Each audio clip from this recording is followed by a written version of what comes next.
luego es muy extraño. Por una parte, es casi ciencia ficción. Todos tememos a la muerte y cuestionamos nuestro lugar en el universo. La tarea del artista es no sucumbir al desespero, sino buscar un antídoto para el vacío de la existencia. Y usted tiene una voz clara y potente, no sea tan derrotista. Remiendos Podcast, parchando rotos, surciendo ideas.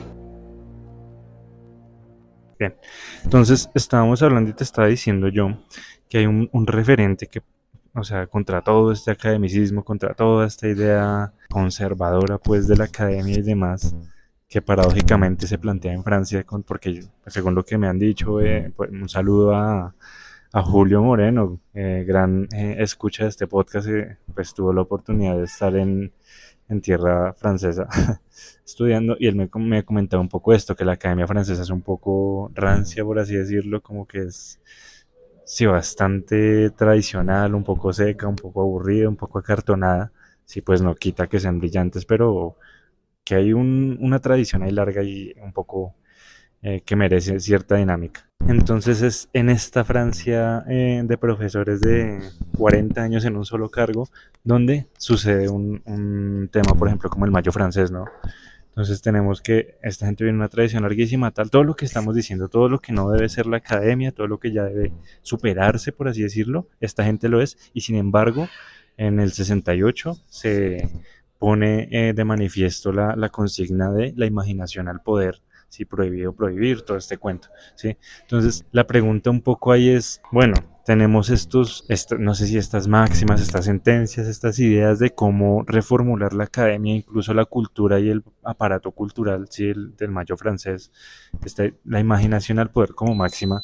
¿Cómo utilizar eso se puede utilizar, eso no tiene, eso es una idealización, a qué puede obedecer eso sociológicamente, culturalmente, en un proceso como el que estamos tratando de emplazar, ¿sí? Con Falsborda, por ejemplo. Y a mi juicio es bastante válido, por ejemplo, no sé, establecer que en muchos lugares de Latinoamérica donde no hay presencia del Estado, con esta educación, con estos proyectos, con esta difusión, como lo del fanzine, como toda esta idea, poner de máxima que la imaginación debe ir al poder es algo pues bastante potente. No sé cómo lo ves, qué piensas, no tiene injerencia, lo ves desatinado.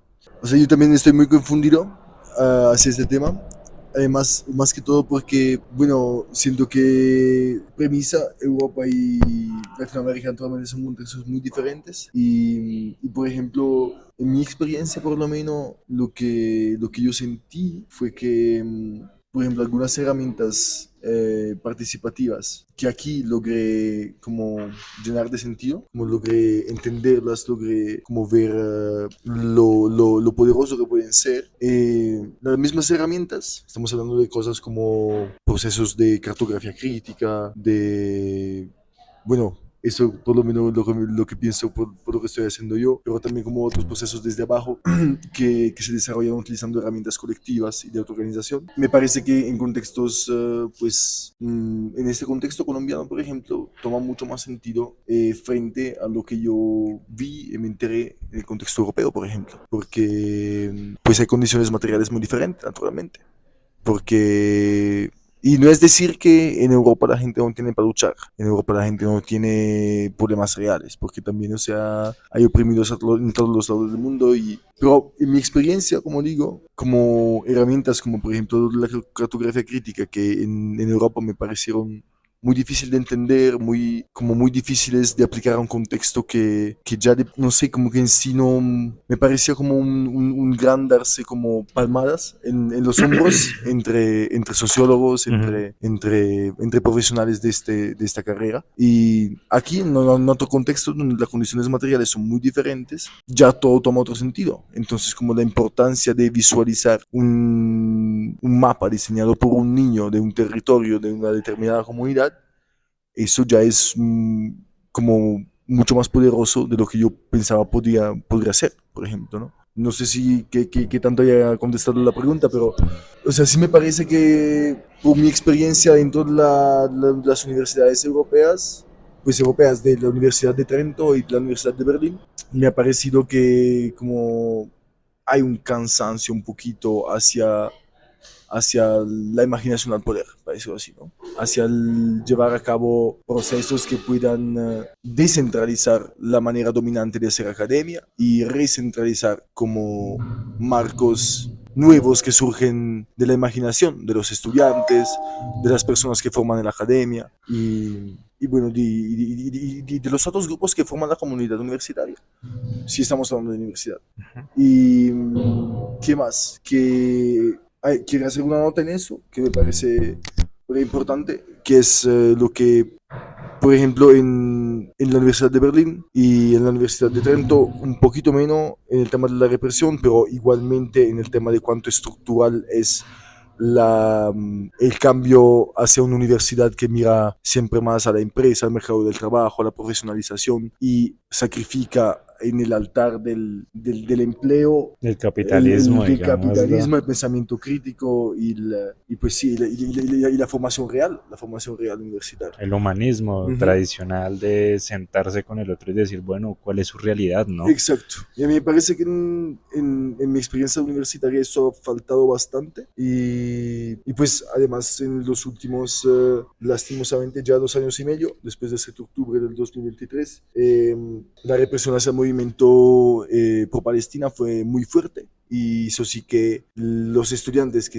estaban intentando plantear y proponer marcos interpretativos de lo que estaba pasando, que no eran mainstream, que no eran alineados a las posiciones de los gobiernos de los estados dentro del cual yo he estudiado, es decir, Italia y Alemania, y pues la represión hacia el movimiento fue muy fuerte y no se dejó que se protestara, no se dejó que se abriera el espacio dentro de la universidad para hablar de eso, se criminalizó muy fuertemente a los estudiantes que llevaban procesos generativos de como... De denuncia social. Exacto, como generemos marcos interpretativos hacia Sí. lo que está pasando en Gaza, aquí, ahora. Pero eso es una censura Eso es una censura muy potente y además eso junto adentro del campus universitario, junto al hecho que a nivel estatal la represión en las calles de las protestas fue muy fuerte, se volvió ilegal llevar kefia, se volvió ilegal gritar aringas en árabe durante las protestas y la represión policial y la violencia policial en la calle subió muchísimo y no soy el único en decirlo, sino que hay reportes, fotógrafos, observatorios que hablan de eso y que denuncian eso y todo eso dentro de la universidad naturalmente se refleja y me parece muy pobre y muy cansado, o sea, me parece la expresión de un cansancio muy fuerte el hecho que la universidad llegue a un punto tal, por ejemplo, como el de dejar que los policías entren, que el SMAT alemán entre a la universidad para tumbar una ocupación, por ejemplo. Como dónde está la autonomía universitaria, dónde está la autonomía universitaria en el espacio en sí, ¿no? Ya cuando la fuerza policial viola al espacio universitario, ya llegamos a un punto donde los mecanismos de autorregularse de la universidad ya son tan pudridos y tan cansados que se deja que el brazo armado del gobierno, es decir, la policía, entre al campus universitario que debería ser un espacio libre de pensamiento para tumbar una ocupación que lo único que está intentando es gritar un poquito más fuerte que es necesario aplicar otros marcos interpretativos hacia lo que está pasando porque la posición del gobierno de la universidad en sí es pues muy débil y muy paila, parce. O sea, ¿cómo vas a hablar de eso? Mientras hablamos de represión nos regañan porque tenemos los pies encima del sofá. Pero no, lo veo y veo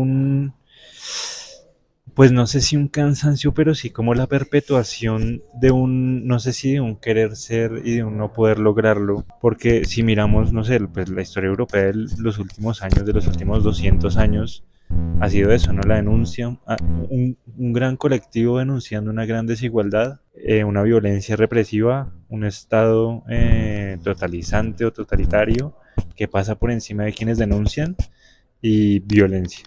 Y después, silencio. Y vuelve a renacer un poco veámoslo por ejemplo con la gente que, no sé, antes de la Primera Guerra Mundial, ¿no? Toda esta gente que en la República de Weimar intentó decir, no, hay una violencia estructural acá adentro, se está persiguiendo gente, en el caso de Dreyfus, por ejemplo, ¿no? dentro del ejército francés se está Ujú. persiguiendo gente, ¿sí? Y todo esto termina saltando por los aires. Y toda la gente, pues no sé si se ha válido y si sea como, sí, no sé si ha válido históricamente decirlo, o filosóficamente responsable, o incluso políticamente lógico, pero podría decirse que estas personas de las universidades en Europa son los equivalentes a, por ejemplo, a Solano, yo Ujú. acuso al Estado Jacques. francés, ya que es de estar ahí completamente enrolado en lo que decías tú, ¿no? En esta cosa tan podrida de persecución sistemática, Ujú. estructural y demás. Entonces, no es hablar de un historicismo en vano, sino de que esto, pues, es preocupante, ¿no? Porque volvemos a caer en unos errores del pasado Ujú. gravísimos, porque todo el mundo dice, bueno, el holocausto, y pues sí, pero vayamos más atrás, ya había pasado incluso antes del holocausto. Ujú. Entonces ahí veo yo que es grave un poco la situación en ese sentido. Pero volviendo un poco también a tu centro de investigación, que es la situación latinoamericana, un poco respecto a estas violencias, respecto a estas denuncias, respecto a estas puestas en escena. Estuvimos leyendo, estuvimos trabajando dos cuentos del Llano en Llamas de Rulfo. Ujú. Gran libro, por favor, leanlo, El Llano en Llamas, brillante. Donde el hombre, pues, cuéntanos qué fue lo que estuvimos trabajando ahí. Estuvimos viendo, es que somos muy pobres Ujú. y nos han dado la tierra, ¿no? Exacto. Los cuentos cortos, ¿qué te parecieron? ¿Qué te suscitaron? ¿Qué viste? ¿Cómo está Falsborda ahí? Porque yo creo que hay varias de las Ok, cosas que ok, ok, pone ok. el conocimiento, ¿no? De saberse gente, de Ujú. saberse sujeto digno de respeto y Ujú. reconocido por el Estado, pero Ujú. A la vez dejado padec- como último. a la vez padecer como...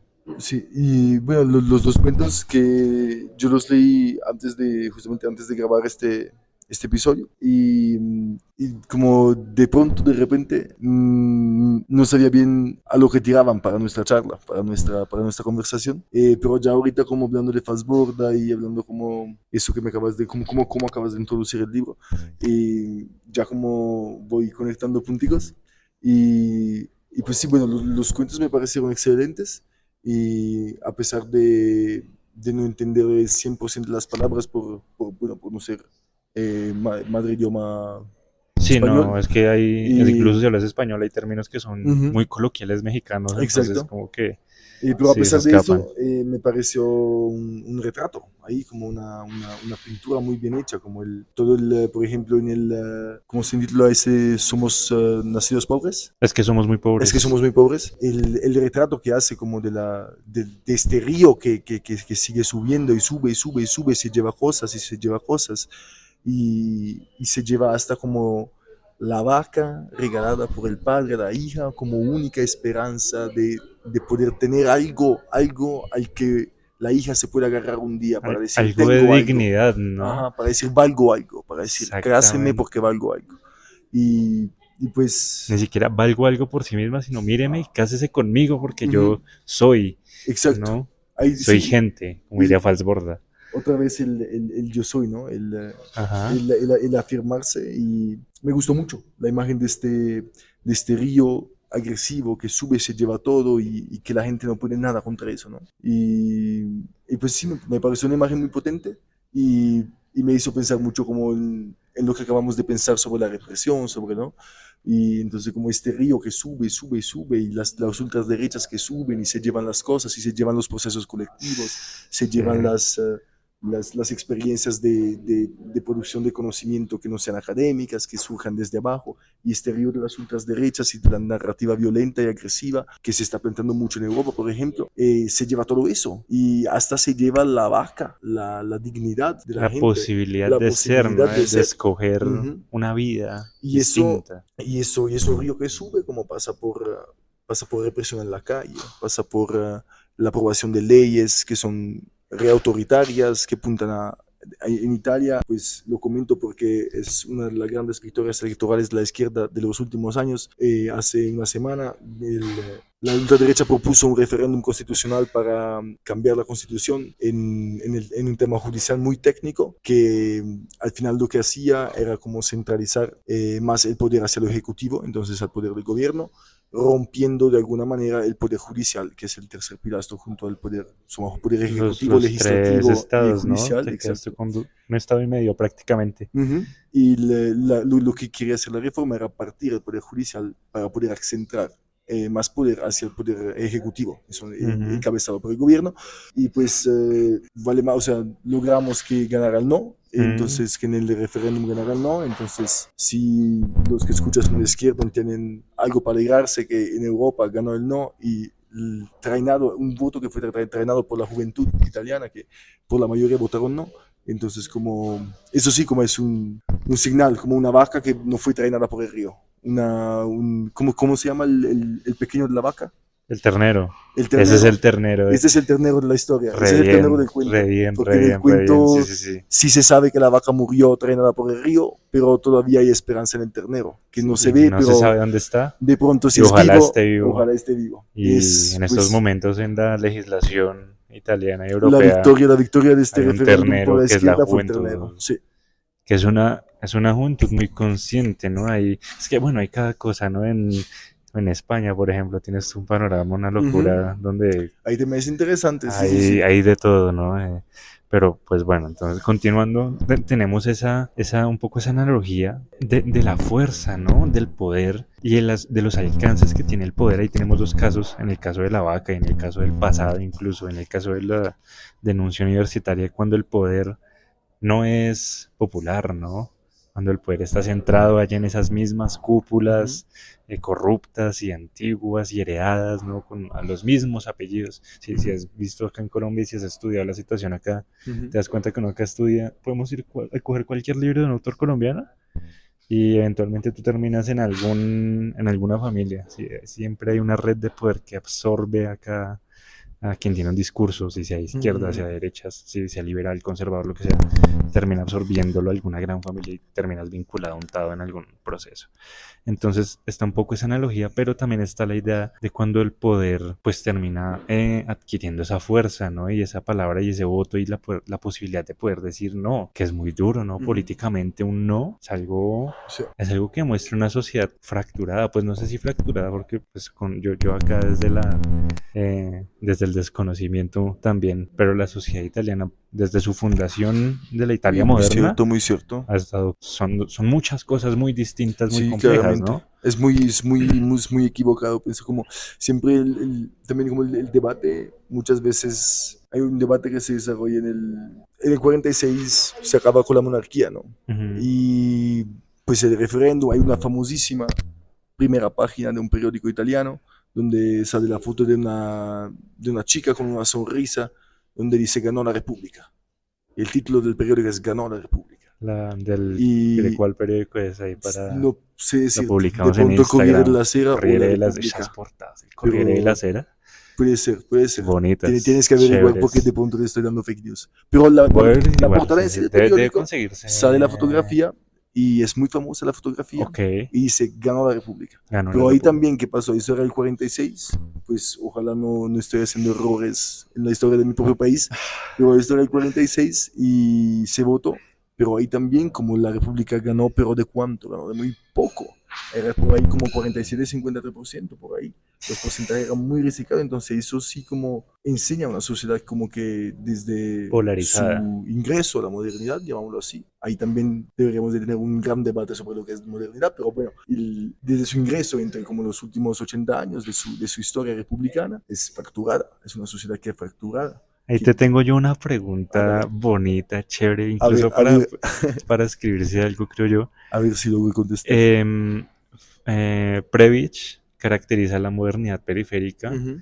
en algo de términos, no sé si meramente estructurales, arquitectónicos, de infraestructura, podemos decir que sí, como avance tecnológico solamente, Ujú. asumiendo que es así, asumiendo que Previch dice la modernidad es periférica, es decir, atrasada, mediocre, machetazos, cortada a medias, remendada, Ujú. ¿sí? Y esa es la condición de algunos países latinoamericanos, subdesarrollados, etcétera, ¿sí? De tercer mundo, todo este cuento. En la medida en que esa modernidad es estructuralmente, pues así como hecha a las malas, podemos decir que Italia vive o vivió una modernidad periférica en términos políticos. Uh, o sea, sea, llegó a la modernidad políticamente, sí, llegó, tenía un cuerpo político, un congreso, y todo, pero con ciertas falencias, O sea, con... me parece interesante la analogía y de pronto, por lo poco que conozco el contexto latinoamericano aún y por lo que conozco del contexto italiano, siempre me parece que hay que ir muy con cuidado a cómo trasladar categorías. Ujú, Porque sí, eso sí. igual Europa es un, pues sí funciona, como lógica sí funciona, pero igual Europa, Italia es un país europeo, uno de los países fundadores de la Unión Europea, que siempre ha estado ahí, como que llevó sus procesos políticos desde después de la Segunda Guerra Mundial, que son procesos republicanos y que estuvieron re importantes para la integración europea y la construcción de una comunidad europea. Y pues sí, o sea, sí pasó como que en los años 90 hubo una encuesta muy importante que se llama Manipulita en Italia, que sustancialmente lo que fue, lo que hizo fue encastrar, se dice encastrar, como Uy, sinónimo como encajar, encajar. como coger las personas, coger Ajá. un montón de políticos corruptos sustancialmente. Ah, ok. Sería es un escándalo muy grande de corrupción, después de lo cual se dice que se acaba una época republicana y empieza otra, porque lo que pasa es que se acaban los grandes partidos populares de Italia. Ahí fue O sea, cuando pasó lo de lo del, la democracia cristiana, no, no, no, no, no. Lo del calcho, que taparon un montón de gente untada también y tiene que ver con el descendieron a la fútbol, Juventus con las sobre el escritorio, ¿fue eso, televisiones. cierto? Yo no El me sé mucho de fútbol, no sé cuánto de fútbol fue parte de eso, pero de pronto sí. que descubrieron que un montón de gente, de inversores y demás, y Ujú, algunos eran políticos, ujú. y Sí, de sí, sí, entre esos sí. estaban los de la Juventus, Sí, y sí, la sí. descendieron sin, o sea, quedó como tercera esa temporada, Sí, y la pero descendieron a la B, a la Serie B. si te parece, Calciatori creo que se llamaba. vamos a hacer un poquito de fact-checking. Pero hay una cosa que se llama Manipulite, que es la de que te hablo yo. Y de pronto la cosa de que tú me hablas es Tangentopoli, le dicen. Y Manipulite dice, bueno, vamos a ir desde Wikipedia. Manipulite es la primera y más ancha de las encuestas que describen el fenómeno Tangentopoli. Entonces las dos son conectadas. Ah, ok. Con este término periodístico uno se refiere a una serie de encuestas judiciales que se conocieron en Italia en la primera mitad de los años 90 por parte de las procuras judiciales, particularmente la de Milano, que revelaron un sistema fraudulento, se dice en español fraudulento, Sí, sí, sí.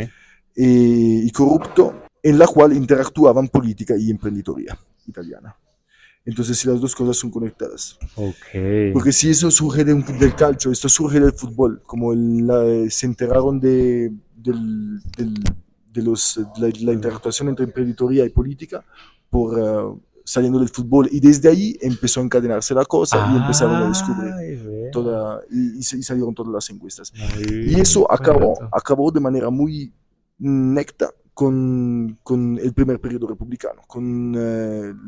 Ese era un periodo donde en Italia había la democracia cristiana como partido más fuerte, que era un partido re importante que ganaba, que lograba gobernar solo. Entonces, como él acaba con ese partido, ya fue como o sea, la consecuencia de eso fue una deinstitucionalización muy fuerte de los partidos tradicionales y que abrió pues la carrera a lo que pues fue todo el fenómeno del berlusconismo y Silvio Berlusconi y todo Que el ahí personaje, el maravillosamente partido persona y todo eso. volvemos al inicio, ¿no? Ujú, De este interés del Estado en volverse empresa. ujú, Que Berlusconi, entiendo ujú, yo, o sea, es muy lejos y muy mal hecho mío. ujú. Entiendo yo a Berlusconi Pero se encarna como eso. una especie de Trump, Ujú. sí, Bueno, sí. pero de una forma un poco Más distinta, elegante, pero un sí. poco a la italiana. Sin romantizarlo, porque el man era una gonorrea y eso con todo, o sea. Era todo un tema, ¿no? Pero sí, las fotos que son indefendibles, ¿no? Las fotos de los yates del hombre, las No, fiestas que hacía, no, es otra el cosa. Pero, hombre es una vergüenza. Pues. Yo me pero avergüenzo mucho de ser italiano cuando empezó a ser producción. Además, le hicieron hasta funerales de Estado. O sea, el Estado italiano pagó por los funerales del man. es una figura muy controversial que daría yo creo que entero para un capítulo, porque es un Ujú. caudillo, ¿no? Finalmente, Bueno, si lo quieres porque decir. es un poco populista y Ujú. como que era el Milan, ¿no? Como que le invierte una Me da el cantidad de dinero del plata al Milan. Milan y levanta una empresa y alrededor de eso el pueblo dice, bueno, es que Berlusconi, pero al final es que es un genio de la empresa, metámoslo al Estado y terminamos con esta, es un poco circular la discusión que empezamos de eso, ¿no? De por qué montar un Estado con esta apariencia, ¿no? ¿Por qué no tener todos estos procesos que aborda el conocimiento y poder popular y demás? ¿Por qué no hacer todo esto? Pues claro, es que lo atractivo es ver a Berlusconi ella con su super traje montado, dirigiéndote el Sí, y Estado y también como levantando la el... crisis que deja la caída del primer periodo republicano, Sí, finalmente. sí, absolutamente sí. Como el man encarna la figura del hombre presa y después como cuando se tira a la política. No, bueno, pero o sea, yo creo que no... El man no merece que le dedicamos tanto espacio. Ok. Bueno, teniendo en cuenta que ya hemos repasado en su mayoría lo que nos contaba Falsborda y mucho de lo que yo quería preguntarte, no me queda más que darte las gracias por estar Bueno, en este espacio. no, muchas gracias a ti. Y la verdad, como sí, estuvo muy interesante. Yo pido disculpas por el primer discurso que hice sobre la teoría de la dependencia y eso que fue un poco confuso y más para calentar Pero la no, no, palabra que para acá hay otras una cosas. premisa importante y es que nunca nada es demasiado académico como para estar aquí. Listo, Entonces listo. acá se pueden citar desde Papers hasta una canción de Coldplay, bien fresco. Entonces, sí, muchísimas gracias por estar acá, por sacar tiempo de como lo dijiste, tus últimos días acá. Que No, bueno, pero no. fácilmente podrías estar en estos momentos subiendo una montaña, reunido con amigos, en una comida, en algo, y estás acá. Entonces, No, pero muchas vale la pena. gracias. Vale la pena. Muchas gracias por proponerlo. La experiencia de Entonces, grabar y de eso, hablar en así. cualquier momento, si quieres volver a participar, si te gustó y en otros días si se me ocurrió esto, grabemos, De se de puede. pronto se te ocurre una última preguntita. Lo que sea, papi. Es que me queda un poco mal terminar con Berlusconi. Ok, una última pregunta. Por si algo, por si la tienes, si no todo bien. Y la tengo. A un tema, una canción, un poema. ¿Quieres leer un extracto de Juan Rulfo? Me gusta mucho la idea, eso lo hicimos alguna vez, podemos cerrar con un poema. Ahí Ujú. está. Te envío yo, mejor aún, escoge tú un poema Ok. y pues envías la lectura. Sin embargo, pues bueno, hay un pequeño texto de una canción, la canción que no la tocamos, Ujú. De pero los chicos de maíz, ¿no? hay una canción de los chicos del maíz, los hijos de Iván Drago. Cerremos con esa si quieres. Yo creo que tengo el texto por aquí. Busco un lugar en el que donde la explotación del hombre por el hombre no sea costumbre, sin borrascosas cumbres, lugar sin servidumbres, donde el poder popular resida en las muchedumbres, de los hijos de Iván Drago. Gran canción, un poco una alegoría, brutalísimo, ¿no? El tipo defiende unas cosas también ahí complicadas, pero Ujú. un poco, entonces cerremos con esa pregunta. ¿Hay un lugar? ¿Buscas tú un lugar? Eso lo decía Galeano, el de las venas abiertas de Ujú. América. Él le dice a Galeano, ¿para qué sirve la utopía?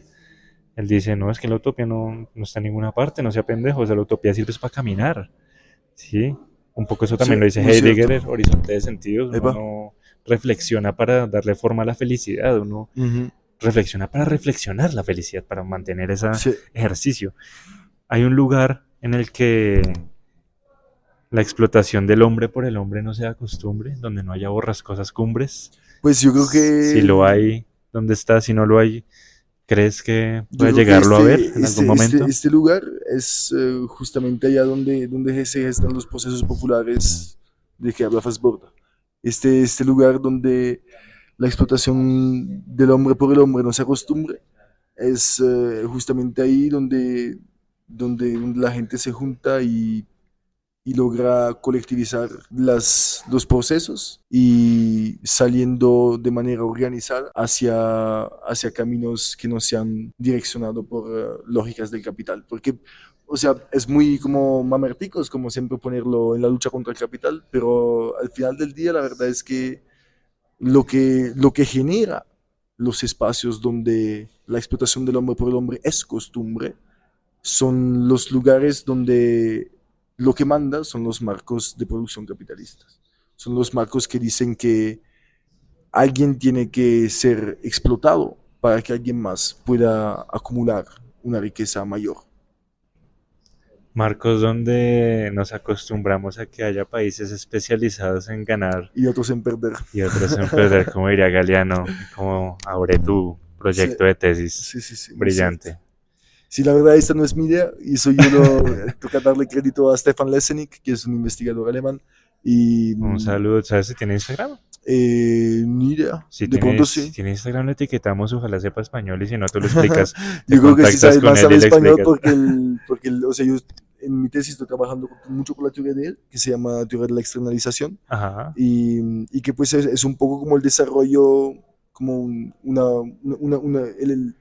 aporte actual de lo que es la teoría de la dependencia. El man surge de esta teoría de la dependencia para seguir diciendo que eh, las sociedades europeas siguen en todos sus avances a externalizar los gastos de su bienestar, los gastos de hasta medidas sociales. que es un poco la fuga que tiene en estos momentos Alemania, ¿no? Y que está necesitando personal de salud y está dejando Ujú. entrar gente como sea, pero También sí. trabajen en salud. Y a nivel sistémico, una lucha laboral, por ejemplo, de un obrero de Dinamarca que logra sacar el salario mínimo para todos los obreros de Dinamarca y todas las obreras de Dinamarca, al final los gastos de esta medida se reflectan en los países del tercer mundo que tienen dependencias económicas hacia las economías europeas.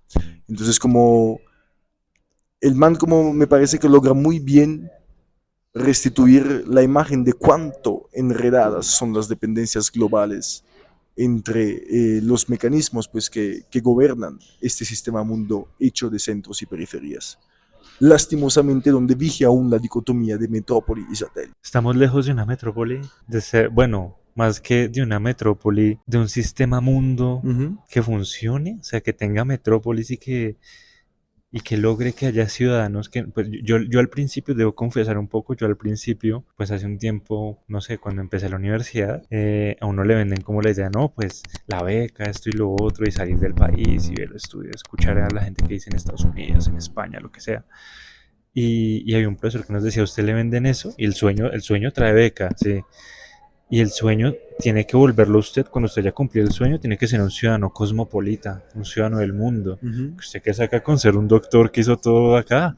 No, no, lo que vale es allá. Y ustedes le venden eso y usted le dicen endeúdese para eso. O sea, el man en un sentido muy, pues reclamando un poco la ilusión que representa ser un ciudadano cosmopolita, un ciudadano del mundo. Yo estudié en, no sé, la Complutense, en la Católica de Milán, todo lo que representan estos nombres, Harvard, la Ivy League, todo esto. O Y eso se sea, conecta muy bien a todo el discurso sobre lo problemático que es el mundo académico, ¿no? exactamente. Sobre lo exclusivo, lo problemático que es que haya Exclusivo no, mecanismo excluyente. excluyente y que haya mecanismos de legitimación que siguen perpetrando dinámicas recoloniales, parce, que donde tú no eres nadie si no has estudiado Harvard, pero ¿por qué yo no puedo ser nadie? Entonces, por eso, como la posición de la abolición de la academia, pero ¿por qué tenemos que perseguir un modo de producción de conocimiento que debe de ser legitimado por esas instituciones que son excluyentes, pero en su forma más violenta y siguen perpetrando,